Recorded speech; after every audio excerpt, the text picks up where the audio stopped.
네, 지난주에 이어서 요한복음 9장을 날 때부터 눈먼 사람들이라는 제목으로 말씀을 나누겠습니다. 지난 시간에 우리는요, 날 때부터 눈먼 사람을 두고 벌어졌던 이 예수님과 제자들의 그 대화를 통해서요, 이 고통의 문제를 우리가 어떻게 바라봐야 하는지에 대해서 살펴봤었습니다. 제자들은요, 제자들만 그랬던 게 아니라 그 당시에 그 사람들이 대부분 그랬었는데, 고통은 나쁜 거고, 그리고 개인의 그러한 고통은 개인의 죄와 직접적인 관련이 있다라고 그렇게 생각을 하고 있었습니다. 그래서 그러한 전제를 가지고 예수님에게 질문을 했었고요. 예수님은 그들이 가지고 있는 그 전제들이 잘못됐다라고 지적을 하셨었습니다. 고통은 고통스럽지만 그것이 반드시 나쁜 것이 될 필요는 없다라고 가르치셨고요. 또 개인의 고통이 반드시 개인의 죄의 결과가 아니다라고 말씀을 하셨습니다. 여기서 중요한 것은 결국 하나님의 존재인 거죠. 하나님의 존재를 인정하느냐에 따라서 우리가 고통을 어떻게 받아들이냐가 달라지는 겁니다. 주권자이시며 선하신 그러한 하나님을 인정한다면요, 나와 우리의 고통, 우리 이웃의 고통들을 우리가 바른 시각으로 바라볼 수가 있고요, 또 어떤 상황에 있든지 우리가 평안과 기쁨 가운데 살아갈 수 있는 그런 힘을 얻을 수가 있습니다. 육적으로 그리고 영적으로 깊은 어둠 가운데 있었던 맹인이 바로 이런 하나님을 바라봐야 했었습니다. 그가 스스로 그렇게 할 수가 없었고요. 빛이신 예수님께서 그를 찾아가셔야 했습니다. 예수님께서 그를 먼저 보셨고요. 그를 찾아가십니다. 그리고 오늘 이 말씀에서 예수님께서 그 하나님을 그에게 나타내 보게 하실 겁니다. 이 맹인의 육적인 눈을 뜨게 하셔서요, 메시아로서 하나님이 하시는 일을 나타내 보게 하시고요. 궁극적으로는 그의 영적인 눈도 뜨게 하실 겁니다. 그것이 예수님께서 세상에 계실 때 사실 지금까지 계속해서 해오셨던 그러한 일이었습니다. 그리고 다시 한번 그 빛을 예수님께서 비추시는 겁니다. 그리고 그 빛이 이 육적인 맹인이었던 이 사람에게만 비추는 것이 아니라요, 영적인 맹인이었던 모든 사람들에게 비추어진다라는 것을 우리가 오늘 말씀을 통해서 볼 수가 있습니다. 그리고요, 그렇게 예수님께서 빛을 비추실 때 진짜 맹인과 그렇지 않은 사람이 이제 가려지게 됩니다. 그것이 밝히 드러나게 됩니다. 참된 하나님의 백성과 그렇지 않은 자들이 드러나는 겁니다. 오늘 우리는요, 예수님께서 빛을 비추시는 그 모습을 보게 될 거고요. 그리고 그 모습 속에서 그 예수님께서 빛을 비추실 때 사람들이 어떻게 반응하는지를 보게 될 겁니다. 그 빛 앞에 무릎 꿇고 나아오는 사람이 있고요. 그것을 계속해서 거절하는 사람들이 있습니다. 그 빛 앞에서 눈을 계속해서 감고 있으면서 스스로는 보고 있다라고 착각하는 그 사람들을 우리가 보게 됩니다. 절대로 눈을 뜨고 싶어하지 않는 사람들을 만나게 됩니다. 날 때부터 눈먼 사람들, 하지만 그 사실을 인정하지 않는 사람들입니다. 그러면서 스스로는 더 잘 보고 있다라고 생각하는 그러한 사람들입니다. 오늘 본문에서는요, 바리새인들이 바로 그런 사람들로서 등장을 합니다. 이들이요, 그들 앞에 비춰지는 이 빛, 분명한 사실에 대해서 어떻게 반응하는지를 여러분 이 본문 말씀을 통해서 계속해서 유의해서 보시기 바랍니다. 그들의 반응에서요, 우리는 불신 혹은 믿음 없음, 믿지 않음의 특징을 보게 될 겁니다. 그들을 만나기 전에 먼저는 날 때부터 눈먼 사람, 육적으로 눈먼 사람을 만나 보겠습니다. 제자들과 예수님께서 대화를 나누셨고요. 그리고 이제 이 세상의 빛으로서 아버지께서 주신 그 사명을 다해야 한다라고 말씀을 하시고, 이제 맹인에게 다시 시선을 돌리십니다. 6절하고 7절을 보시면 이 말씀을 하시고 땅에 침을 뱉어 진흙을 이겨 그의 눈에 바르시고 이르시되 실로암 못에 가서 씻으라 하시니, 실로암은 번역하면 보냄을 받았다는 뜻이라. 이에 가서 씻고 밝은 눈으로 왔더라. 이 말씀을 읽으면요, 우리의 관심이 예수님께서 눈먼 사람의 눈을 뜨게 하셨네? 에 가는 게 아니고요. 어디에 가냐면은 침하고 진흙으로 갑니다. 그렇죠. 왜냐하면 예수님께서 이 기적을 행하시는 건 우리한테 너무 익숙한데, 이 침하고 진흙을 이겨서 이렇게 하는 모습은 우리가 본 적이 없으니까 여기에 관심이 갑니다. 왜 하필 침인지, 왜 하필 진흙인지, 거기에 우리의 온 신경이 쏘입니다. 어떤 학자들은요, 이것이 이제 하나님의 창조하고 관련이 있다라고 주장을 해요. 하나님께서 흙으로 사람을 만드셨잖아요. 그것처럼 예수님께서도 이 흙으로 그 사람에게 새로운 눈을 주셨다, 이제 그렇게 말을 합니다. 어떤 사람들은요, 이것이 그 당시의 사람들이 일반적으로 가지고 있었던 여러 가지 믿음을 반영하고 있다라고 주장을 합니다.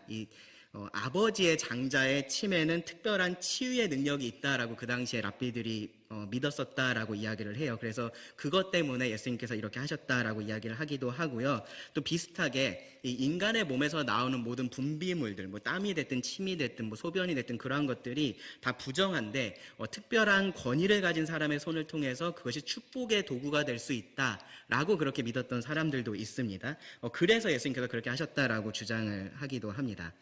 혹은 이렇게 말하는 사람도 있습니다. 이 엘리야가 갈멜산에서 보시면 일부러 제단 주위에 뭐를 뿌렸었죠? 물을 뿌렸죠, 그렇죠? 물을 뿌려서 그 불이 내려왔을 때 그 이적의 의미를 더 이렇게 극대화시켜서 보여주려고 했었던 것처럼 예수님도 그런 목적으로 진흙을 사용하셨다라고 이야기를 합니다. 그러니까 눈에 진흙을 발라서 더 안 보이게 만들었다, 이제 그런 의미인 거죠. 정말로 더 안 보였는지는 솔직히 잘 모르겠습니다. 원래 눈을 못 보고 있었으니까요. 뭐 그게 아니라 이제 바리새인들의 전통을 깨시려고 일부러 안식일에 하지 못할 일을 하셨다라고 주장을 하는 경우도 있어요. 그러니까 여기 보면 이제 침으로 진흙을 이겼다라고 말하잖아요. 그것이 이제 반죽을 했다라는 의미거든요. 그러니까 이렇게 반죽하는 일을 예수님께서 일부러 하셨다, 이제 그렇게 말을 하기도 합니다. 뭐가 제일 맞는 설명인 것 같으신가요? 뭐 제가 찾은 건 이 정도인데요. 어떤 의견이든지 맞을 수도 있고 틀릴 수도 있다라고 생각을 해요. 왜 그러냐면은 예수님께서 이유를 여기서 밝히지 않으셨어요. 그렇죠? 왜 그렇게 하시는지 그 이유나 목적에 대해서 말씀을 하지 않으시고요. 그리고 앞뒤 문맥을 통해서도 우리가 유추하기가 굉장히 어렵습니다. 사실 예수님이요 다른 경우에도요 이렇게 이적을 행하실 때 침을 사용하셨던 경우가 있습니다. 마가복음에 보면 2번 그런 사건이 기록이 되어 있는데 7장하고 8장에 나옵니다. 근데 그때는 진흙은 또 사용하지 않으셨어요. 대부분의 경우 예수님께서 어떻게 병자들을 고쳐주셨었나요? 말씀으로, 그렇죠? 그냥 말씀만 하셔서 예수님께서 병을 고쳐주셨었습니다. 뭐 이렇게 만지셨던 경우도 있었고요. 아예 병자가 그 자리에 있지 않은데도 그냥 말씀만으로만 멀리서 병을 고쳐주셨던 적도 있습니다. 이제 그런 것들을 보면은 이제 예수님은 권위와 능력이 있으신 분으로서 이 침이나 진흙이 이 사람의 눈을 뜨게 하는 데 있어서 꼭 필요했었던 것은 아니다라는 것은 우리가 확실하게 알 수 있습니다. 예수님은 치료를 하셨던 게 아니라 사실은 이적을 보여주셨던 거죠. 그러니까 뭐 의료 도구가 필요하거나 의료 행위를 하셔야 하거나 혹은 어떤 주술적인 어떤 의식 같은 것을 하셔야만 했던 것이 아닙니다. 그래서요, 사실, 우리는 궁금하지만 왜 하필 침인지 왜 하필 진흙인지가 여기서 그렇게 중요한 문제는 아닙니다. 예수님이 어떻게 맹인의 눈을 뜨게 할 수 있는지를 가르쳐 주시려고 지금 이렇게 하신 것이 아니기 때문에 그래요. 그러니까 예수님의 침을 이렇게 다 모아놓고 그리고 그곳에 있었던 진흙을 모아서 잘 이겨가지고 아무 맹인의 눈에만 바르면 다 눈을 뜨게 되는 게 아니잖아요. 그렇죠? 그러니까 예수님은 지금 여기서 그러한 눈을 뜨게 할 수 있는 그런 치료법을 가르쳐 주려고 하고 계신 것이 아닙니다. 오히려 이 상황은요, 여러분 이런 상황으로 이해를 하시면 더 편합니다. 구약에 보시면요, 나아만이 이 엘리사의 말을 듣고 어떻게 했었습니까? 그 나병에 걸렸던 나아만이 어떻게 했습니까? 요단 강가에 가서 7번 몸을 씻었습니다. 그렇게 했을 때 그 병이 나았었습니다. 요단강이어서 병이 나았을까요? 아니죠, 그렇죠? 7번을 씻었기 때문에 나았을까요? 그렇지도 않습니다. 그러니까 요단강가 7번이 중요한 것이 아닙니다. 그 사람이 그 병이 낫게 되는 데 있어서 그것이 중요한 요소가 아닙니다. 뭐가 중요하냐면요, 그것을 엘리사가, 하나님의 선지자인 엘리사가 그에게 요구를 했었고 그가 그대로 했을 때, 순종했을 때 병이 나았다라는 겁니다. 여기 이 예수님께서 맹인에게 하신 일도 우리가 그렇게 이해를 해야 됩니다. 뭐 물보다 침이 더 치유에 도움이 되는 게 아니고요. 거기에 진흙까지 더하면은 무슨 효과가 더 강해지거나 그런 것도 아닙니다. 혹은 이 침이나 진흙을 통해서 예수님께서 어떤 중요한 메시지를, 나는 창조의 하나님이야, 뭐 그런 메시지를 전하려고 하셨던 것도 아닙니다. 만약에 그랬으면 조금 더 분명하게 얘기를 하셨겠죠. 근데 그렇게 하지 않으십니다. 예수님은요, 이 맹인의 믿음을 증명하는 그러한 순종의 매개체로서 그것을 사용하셨던 것 뿐입니다. 침을 사용하셨고 진흙을 사용하셨고 가까이에 있는 것들을 사용을 하신 겁니다. 그리고 실로암에 가서 씻는 것을 그에게 요구하셨을 뿐입니다. 중요한 것은요, 예수님께서 그렇게 하셨다라는 그 사실과요, 그리고 예수님의 명령에 이 맹인이 순종을 했을 때 그가 태어나서 처음으로 빛을 보게 되었다라는 그 사실입니다. 그게 여기서 중요한 겁니다. 실로암 못에 가서 씻으라라고 예수님께서 말씀을 하셨는데요. 근데 예수님 거기다가 못에 가서 씻으면 네가 보게 될 거야, 그런 말씀도 하지 않으셨어요. 여기 보면요. 그렇죠? 근데 예수님께서 그의 눈에 진흙을 바르셨던 그 행위를 통해서 이 맹인은 지금 이 사람이 무엇을 하려고 하는지를 충분히 알 수는 있었다라는 겁니다. 맹인은요, 그런 예수님께 순종할 수도 있었고요, 그렇게 하지 않을 수도 있었습니다. 이 사람은 순종하는 것을 선택을 했고요, 그로 인해서 복을 누리게 됐었던 겁니다. 여기 말씀해 보시면 요한이요, 특별히 이 실로암이라는 이름의 뜻을 굳이 언급을 해요. 실로암은 예수님께서 이 하나님의 보내심을 받은 것을 상징이라도 하는 듯이 그 뜻이 보냄을 받았다라는 의미였기 때문에 그렇습니다. 그리고 맹인은요, 그곳으로 또 예수님에 의해서 보냄을 받았습니다. 뒤의 상황을 보면요, 이 맹인이 그의 눈에 진흙을 바르고 실로암에 가서 씻으라고 말하는 이 사람이 누군지를 이 시점에는 제대로 알지 못했다라는 것을 우리가 알 수 있어요. 그저 이 사람은 자신에게 그렇게 말하고 있는 이 예수님을 믿고 그 말씀에 순종을 했던 것뿐입니다. 그러니까 눈을 뜰 수가 있었습니다. 이것이 이 말씀에서 중요한 부분이고요, 우리가 주목을 해야 되는 부분입니다. 날 때부터 눈먼 사람이 눈을 떠서 보게 된 겁니다. 침이나 흙이 효과가 좋아서 그렇게 된 게 아니고요, 심지어 이 맹인이 예수님의 말씀에 순종했기 때문에 그렇게 된 것도 아닙니다. 그렇다고 우리가 말할 수 없어요.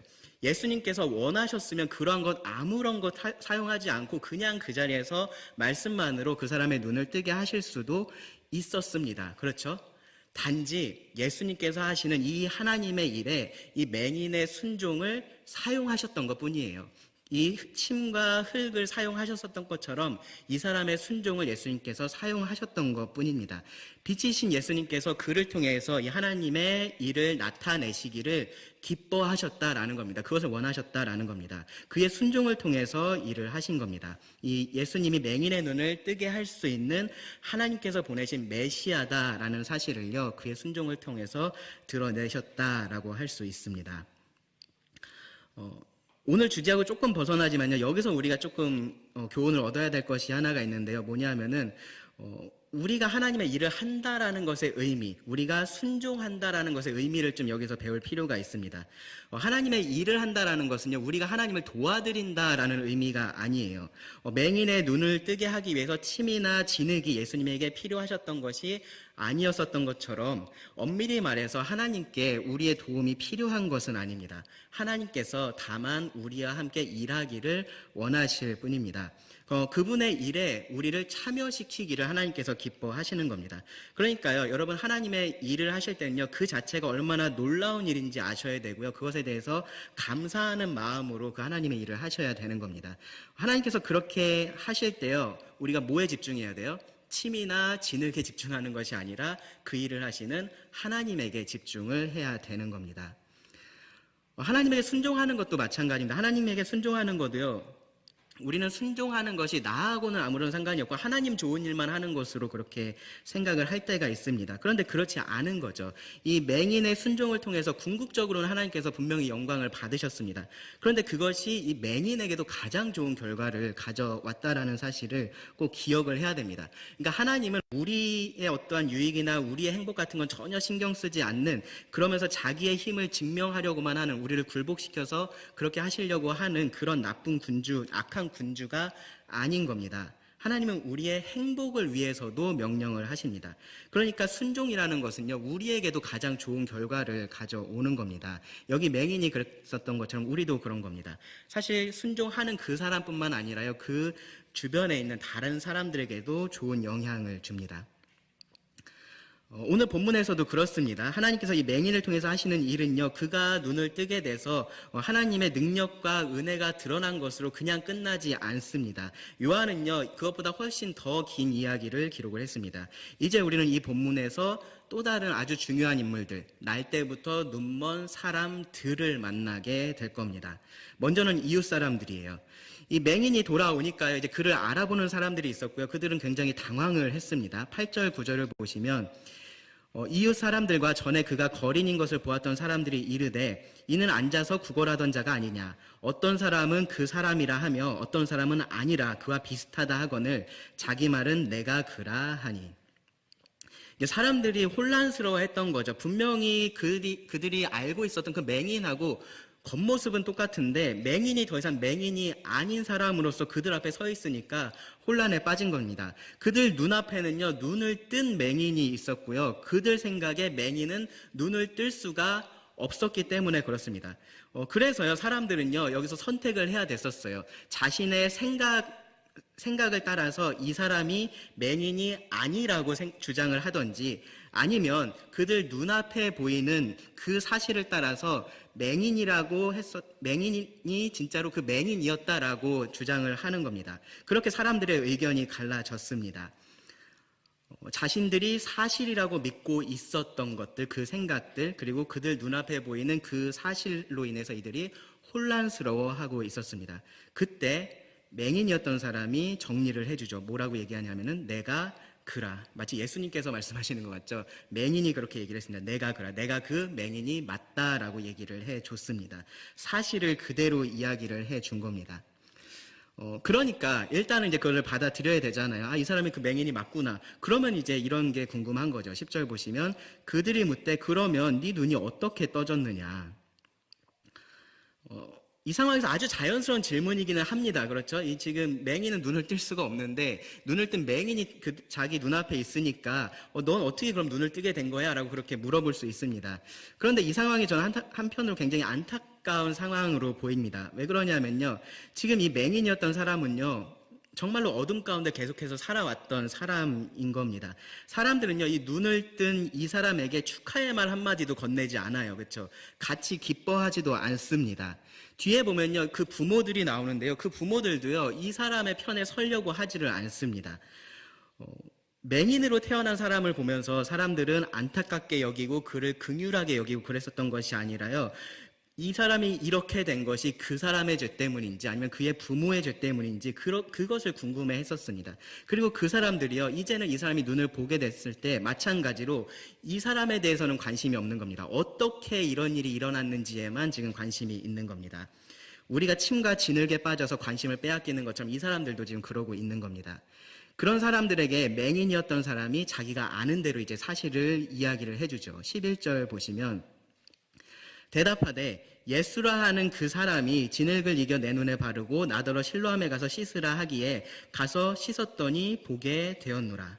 그들이 이르되 그가 어디 있느냐 이르되 알지 못하노라 하니라. 네, 여기 맹인이었던 사람은요, 예수님을 예수라 하는 그 사람이라고 그렇게 부릅니다. 그러니까 이 상황을 우리가 좀 생각을 해보면은 예수님께서는 이 사람에게 실로암에 가서 눈을 씻어라 라고 말씀을 하시고 자리를 피하셨던 것 같아요. 그래서 그 사람은요, 돌아와서 누가 이렇게 했는지를 보지를 못한 겁니다. 다른 사람들을 통해서 들은 거죠. 예수라 하는 사람이 그렇게 했다라고 들은 겁니다. 그래서 아마 이렇게 표현을 했을 겁니다.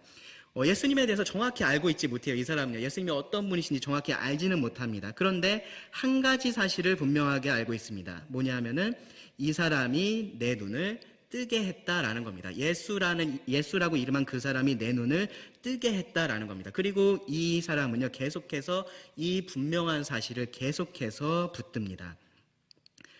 이 시점에서는요, 이 맹인이었던 사람도 아직은 그것 이상을 생각하고 있지는 못합니다. 하지만 뒤로 갈수록요, 이 사람은 이 사실에 근거해서 그것이 무엇을 의미하는지를 점점점 알아가고 그것을 받아들이는 것을 우리가 볼 수 있게 됩니다.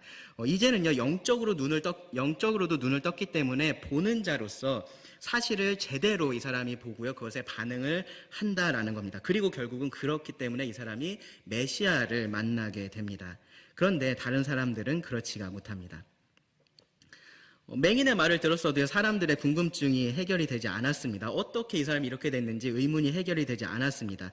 그래서 일단은 그 눈을 뜨게 했던 예수님을 만나고 싶어 했었는데 예수님이 그 자리에 계시지 않았죠.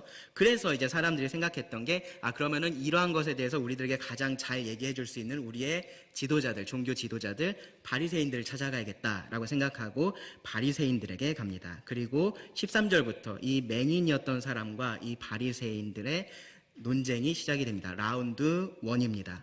자, 13절부터 15절을 보시면 그들이 전에 맹인이었던 사람을 데리고 바리새인들에게 갔더라. 예수께서 진흙을 이겨 눈을 뜨게 하신 날은 안식일이라. 그러므로 바리새인들도 그가 어떻게 보게 되었는지를 물으니 이르되 그 사람이 진흙을 내 눈에 바르매 내가 씻고 보나이다 하니. 네, 바리새인들이라고 해서 뭐 뾰족한 그러한 답이 있었던 것이 아니에요. 그들 역시 맹인이었던 사람에게 똑같은 질문을 던졌고요. 똑같은 답을 들었습니다. 맹인이 조금 귀찮아졌던 것 같죠? 대답이 더 빨라졌습니다. 그 사람이 진흙을 내 눈에 바르니까 내가 씻고 보나이다. 이제 그렇게 아주 간단하게 대답을 합니다. 그런데요, 이제 그 말을 듣고 나니까 이 바리새인들 사이에서는요, 다른 측면에서 의견이 분분하게 갈리기 시작을 했습니다. 그들은요, 보게 된 맹인에게는 사실 관심이 없어요. 그 일을 한 예수님, 그 일을 했던 사람 예수님에게 관심을 보입니다. 어떻게 날 때부터 눈먼 사람이 보게 될 수 있느냐라는 이 질문이요, 결국은 그 일을 가능하게 했던 그 예수님이 누구시냐라는 질문으로 이어졌던 거죠.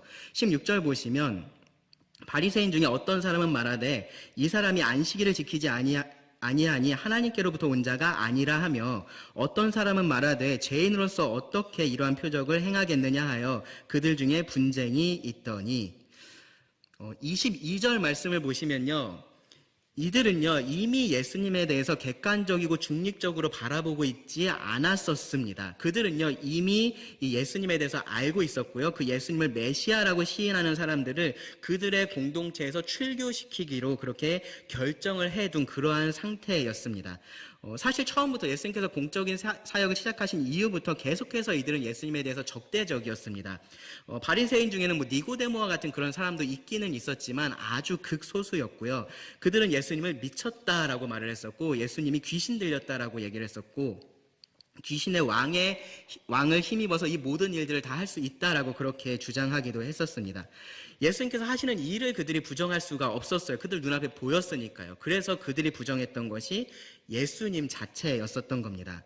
그런데 이제 그런 그들 앞에 예수님을 통해서 눈을 뜬 맹인이 지금 서 있는 겁니다.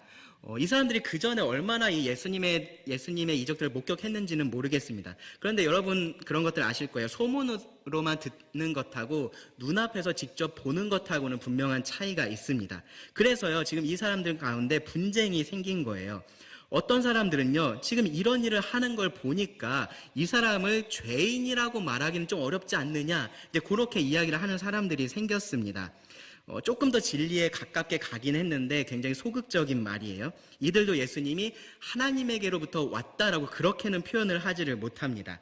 이 눈앞에 보이는 사실에 대한 확실한 결론은요, 우리가 지난 시간에도 봤고요, 또 오늘도 조금 뒤에 보게 될 것처럼 그런 일을 하신 예수님이 메시아다라는 거예요. 예수님이 하나님께로부터 온 메시아다라는 것이 그 사실에 기초한 분명한 결론입니다. 아주 자연스럽고 당연한 결론입니다. 그런데 이들이 지금 그렇게 하고 있지를 못하는 겁니다. 그들 눈앞에 있는 이 부인할 수 없는 사실로 인해서 그들이 진리를 깨달아야 되고 그 진리 대신 예수님을 만나야 됐었지만 그렇게 하고 있지 않은 겁니다. 왜 그러냐 하면요, 그들이 이미 가지고 있는 전제들이 있기 때문에 그렇습니다. 그들이 포기할 수 없는 전제가 있기 때문에 그렇습니다. 그게 뭐냐면은 예수님은 하나님께로부터 온 자가 아니다라는 거예요. 예수라는 사람은 하나님께로부터 온 자가 아니다라는 겁니다. 그것이 그들이 이미 가지고 있던 전제였고 사실은 결론이기도 했습니다. 그래서 그들은요, 이 이후의 모든 사실들을 그 결론에 끼워 맞추려고 노력을 합니다. 그들의 결론에 맞는 설명을 그들은 원했습니다. 그들이 그나마 찾은 게 뭐냐면요, 그들이 찾은 설명은 그날이 안식일이었다는 거죠. 안식일. 근데 안식일에는 일을 하면 안 되고요, 그들의 생각에는 병자를 고치는 것은 일이었습니다. 그래서 예수님은 일을 한 거고요, 따라서 안식일을 지키지 않았다라는 것이 그들의 생각이었습니다. 그리고 하나님께로부터 온 자라면 당연히 하나님께서 주신 그 안식일을 지킬 테니 예수님은 하나님께로부터 온 자가 아니다라는 것이 그들의 논리였습니다. 처음에 눈을 뜬 그 맹인을 만났던 사람들 중에서도 이렇게 했었던 사람들이 있었습니다. 맹인은 눈을 뜰 수 없다라는 그들의 전제를 바꾸지를 못했었던 거죠. 그래서 이 맹인이었던 사람이 그들 눈앞에 서 있었지만 이 사람은 그 사람이 아니야라고 그 사실을 부정하던 사람들이 있었습니다. 여기 바리새인들이 지금 똑같이 그 일을 하고 있는 겁니다. 사람이 아니라 하나님이신 메시아를 부정하고 있는 겁니다. 그러고 나서 아주 흥미로운 것은요, 이 바리새인들이 그런 분쟁 가운데서 이 맹인인 사람에게 물어봐요. 17절 보시면은 이에 맹인 되었던 자에게 다시 묻되 그 사람이 너의 눈을 뜨게 하였으니 너는 그를 어떠한 사람이라고 하느냐, 그렇게 묻습니다. 무슨 의도를 가지고 이렇게 물어봤는지가 사실 확실하지는 않은데요. 아마도 지금 이 상황에서 보면요, 자신들의 의견에 동조를 해주기를, 이 사람이 자신들이 만족할 만한 어떤 답을 해주기를 바랬었던 것 같습니다. 뭐 이런 식의 대답입니다. 그 사람이 내 눈을 뜨게 하기는 했는데 어쩌면은 진흙이 좀 효과가 있었던 것 같다. 거기 진흙이 좀 좋았던 것 같다. 저도 안식일에 눈을 뜨고 싶지 않았는데 그 사람 때문에 어쩔 수 없이 눈을 뜨게 된 거다. 그 사람 죄인이 맞다. 그런 식의 설명을 아마 기대했을지도 모릅니다. 혹은요, 이런 식의 이야기를 기대했을지도 몰라요. 실은 저는 날 때부터 눈먼 사람이 아니었습니다. 그 예수라는 사람이 나한테 와가지고 돈을 주고서 맹인 행세를 하라고 해서 지금 이러한 일들이 일어난 겁니다. 뭐 이러한 얘기들 아마 듣고 싶었을 겁니다. 자신들의 논리에 맞는 그러한 증언을 지금 원했을 겁니다. 그런데 이 사람이 뭐라고 대답을 합니까? 여전히 사실에 근거해서 대답을 합니다. 대답하되 선지자니이다 하니. 네, 예수님을 예수라 하는 사람이라고 불렀었지만 이제는 선지자라고 부르고 있습니다.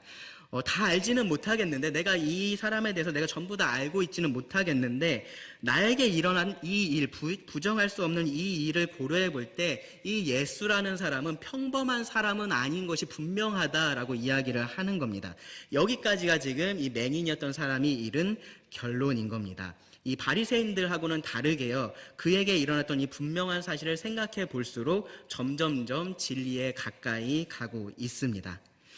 당연히 바리새인들 마음에 들지 않는 대답입니다. 그래서요, 이제 자기들의 결론을 좀 뒷받침해줄 다른 사람이 없을까? 네, 그 맹인이었던 사람이죠. 그 맹인이었던 사람의 부모를 생각을 했습니다. 그래서 그 부모들을 불러와요. 18절, 19절 보시면 유대인들이 그가 맹인으로 있다가 보게 된 것을 믿지 아니하고, 그것을 믿지 않으려고 하죠. 그 부모를 불러 묻되 이는 너희 말에 맹인으로 났다 하는 너희 아들이냐? 그러면 지금은 어떻게 해서 보느냐?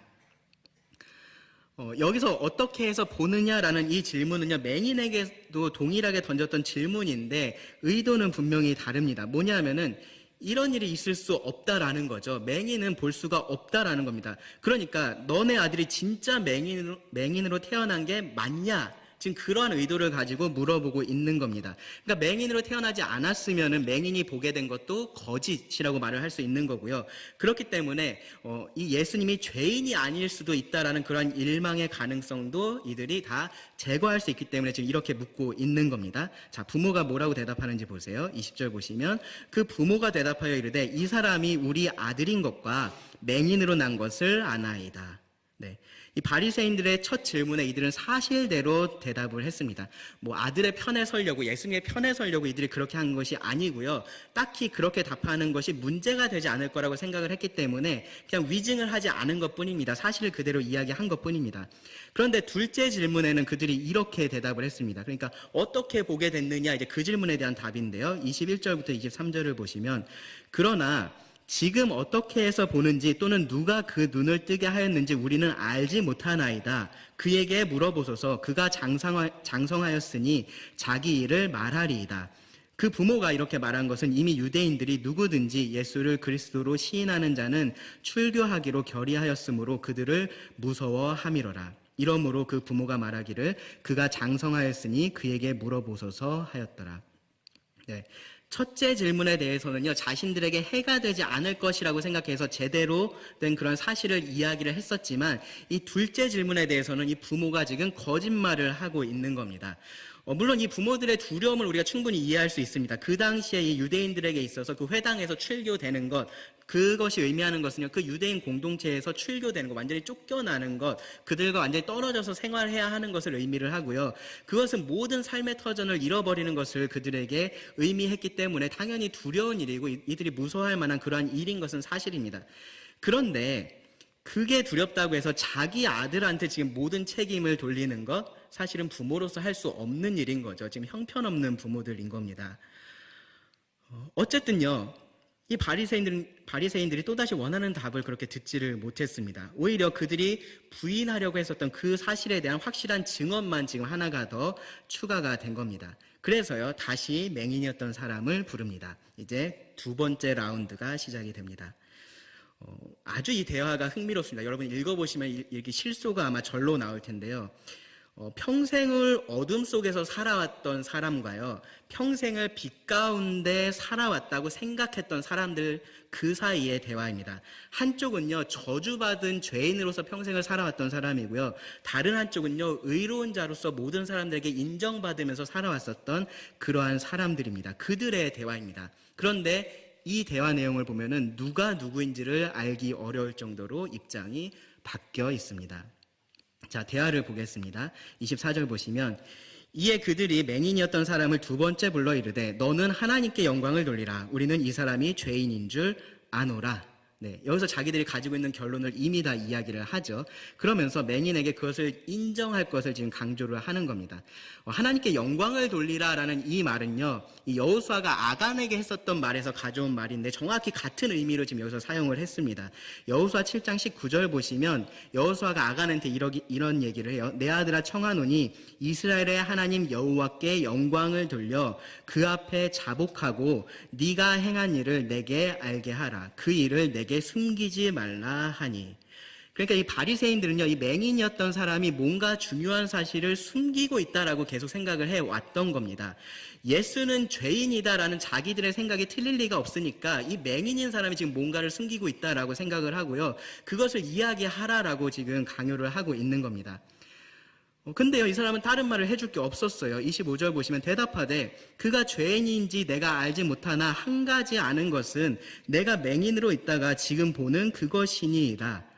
네, 여기 그가 죄인인지 알지 못하겠다라는 이 말은요, 정말로 모르겠다라고 지금 말을 하고 있는 게 아니고요, 지금은 그게 중요한 게 아니라 내가 확실히 알고 말할 수 있는 이게 중요하다, 이제 그러한 의미로, 강조의 의미로 지금 한 말입니다. 그에게 있어서 무엇보다 중요하고 가장 확실한 사실, 어떠한 추론도 필요 없는 그냥 그 자체로서 진리인 것, 그것은 무엇이냐 하면 자기가 맹인이었는데 평생을 맹인으로 살아왔는데 지금은 본다라는 겁니다. 지금은 본다.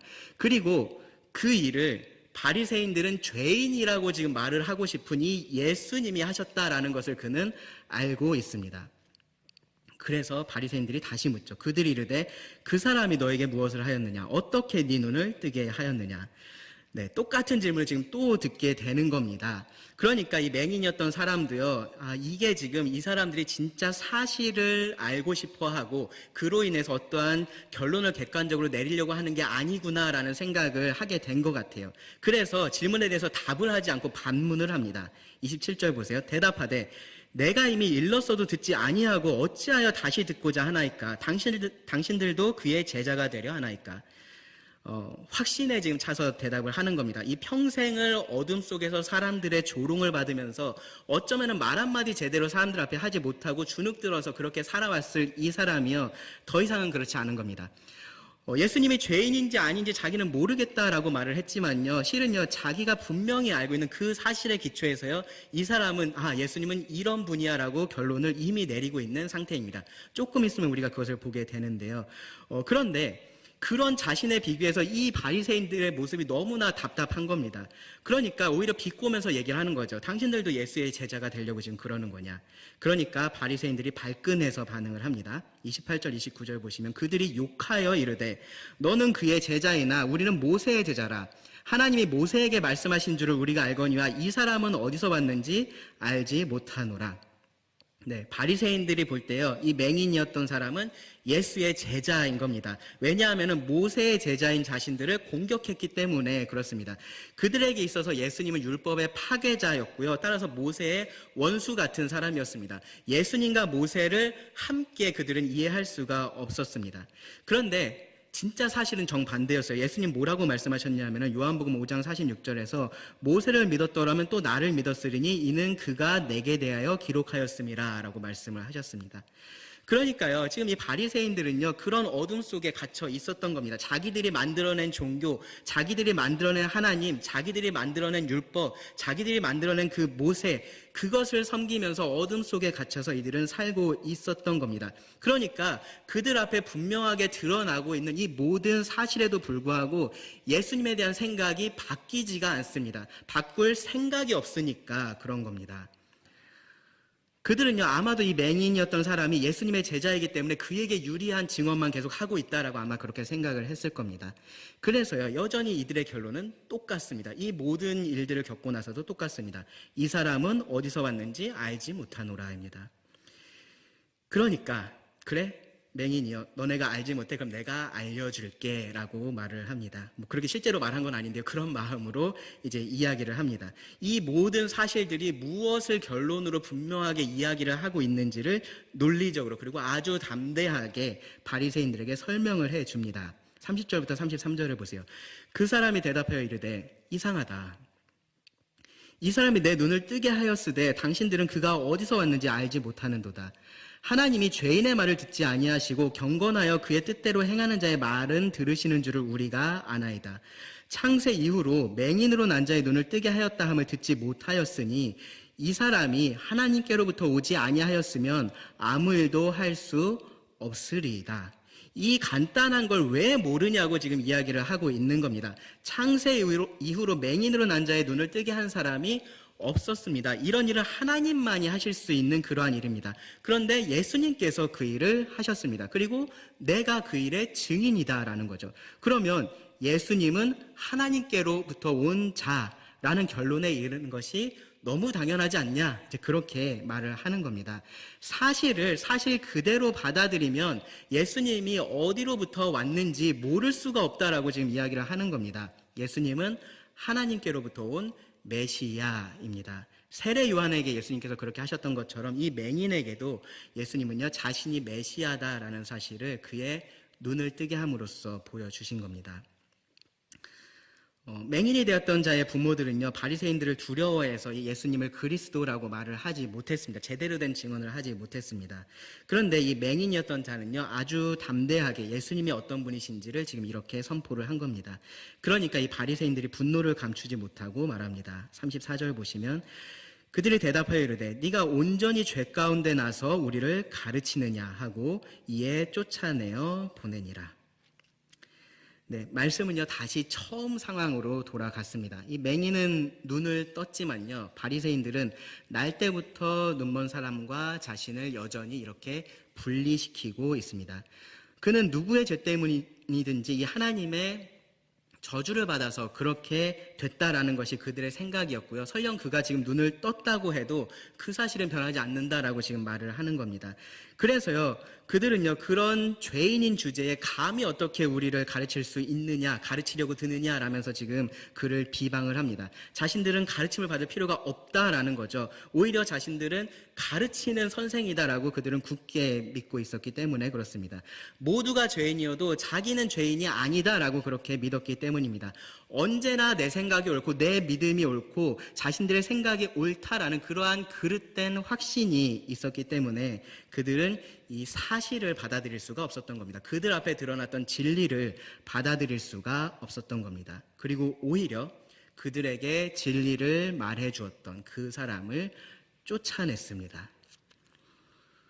네, 부모들이 두려워했었던 그 일이 실제로 지금 일어난 거죠. 이 맹인이었던 자는요, 그가 속한 공동체로 회복될 수도 있었는데요, 이 예수님의 편에 섰기 때문에 출교를 당했습니다. 또다시 이 맹인이었던 사람에게 나쁜 일이 일어난 걸까요? 그는 왜 나에게 자꾸 이런 일만 일어나냐고 원망과 불평을 계속해서 했을까요? 그것에 대한 답은요, 우리가 다음 주에 이어지는 본문에서 보게 될 겁니다. 오늘 말씀에서 우리는요, 이 바리새인들의 모습을 통해서 불신이라는 것이 어떠한 특징을 가지는지를 좀 주의 깊게 살펴봤습니다. 한마디로 말씀드리면요, 불신이라는 것은 믿지 못하는 것이 아니라 믿지 않는 겁니다. 네. 믿을 만한 증거가 부족해서, 사실이 부족해서 믿지 못하는 것이 아니라 믿지 않으려고 하기 때문에 그 사실들을 부정하는 것이 불신인 겁니다. 그들은요, 자신들이 이미 가지고 있던 생각에서 조금이라도 물러나서 그 진실을 보려고 하는 그런 생각 자체가 없었습니다. 왜냐하면요, 이미 자신들은 진리라고 생각을 하고 있었거든요. 이미 그들이 진실을 알고 있다라고 생각하고 있었습니다. 그래서요, 그들은요, 자신들의 그런 생각에 반하는 것들은 다 부정했습니다. 그런 생각을 말하는 사람을 욕했고요, 그들을 쫓아냈습니다. 완고했고 교만했습니다. 거짓된 확신에 가득 차 있었습니다. 그래서 그들은요, 비합리적으로, 비이성적으로 생각을 했었고요. 오히려 진리에 대해서는 적대적이었습니다. 사람들은요, 사실 자기는 이렇지 않다라고 다들 이야기를 합니다. 아마 오늘 본문에 등장했던 이 바리새인들을 우리가 직접 만나서 당신들 지금 이러한 잘못을 범하고 있습니다라고 얘기를 해도 아마 똑같이 말을 할 겁니다. 나는 그렇지 않은데 라고 말을 할 겁니다. 스스로 가장 합리적으로 생각하고 있고 가장 객관적이라고 그렇게 생각을 할 겁니다.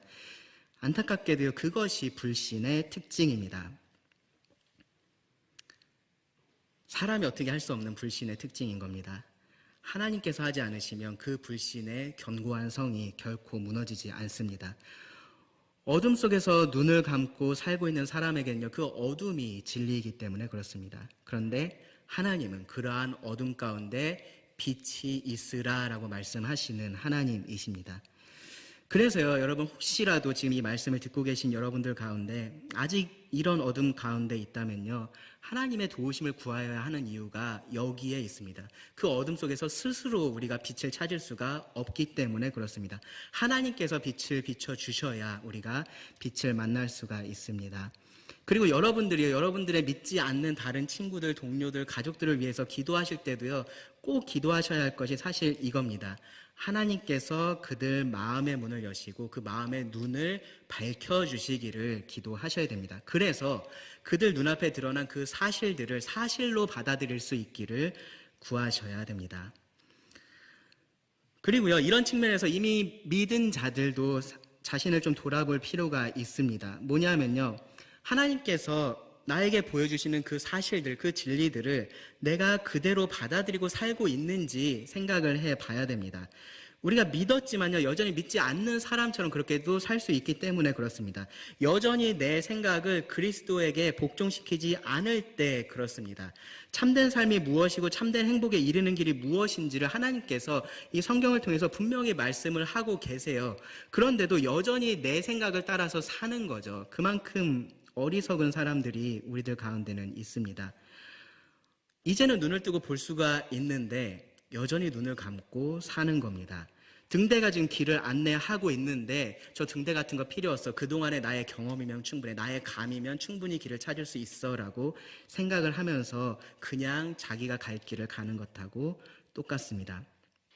여러분, 하나님께서 여러분에게 진리를 보여주시면요, 그 진리를 따라서 살아가시기를 바랍니다. 그것이 이 메시아이신 예수님을 만나서 눈을 뜬 그런 사람들이 살아야 될 삶입니다. 기도하고 말씀을 마치겠습니다. 하나님, 이 말씀 속에 등장하는 바리새인들의 불신의 모습이 우리 안에 있지 않기를 원합니다. 내 생각에 사로잡히고 자기 의에 빠져서 하나님의 진리를 무시하며 살지 않기를 원합니다. 하나님께서 우리에게 자신을 드러내시고 진리를 보여주실 때 어린아이 같이 믿고 따를 수 있도록 우리의 마음을 열어주시고 우리의 눈을 더 밝히 비춰주시기를 구합니다. 그리하여서 우리 믿음의 삶이 하나님께서 하시는 일을 드러내어서 하나님을 높이는 삶이 되도록 하나님께서 사용하여 주시기를 간절히 기도드립니다. 들은 모든 말씀을 주님께 의지하며 예수님의 이름으로 기도합니다. 아멘.